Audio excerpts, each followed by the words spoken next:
We are involved in the Detroit Initiative. It definitely has a more community psychology focus in the classroom setting.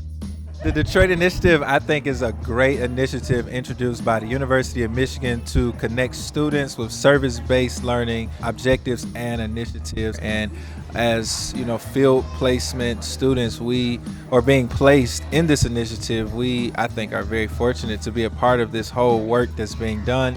It has a course focus of empowering youth and families.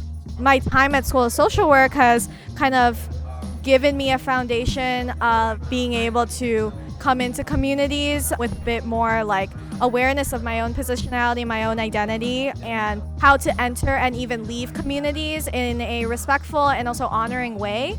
I was born, raised, and still reside in Detroit, so be able to see it from this angle is life-changing for me, and I think will shape the work that I do in the future. So I look forward to continuing this work and being a part of this program, and grateful for the opportunity to be able to do my field work through the Detroit Initiative.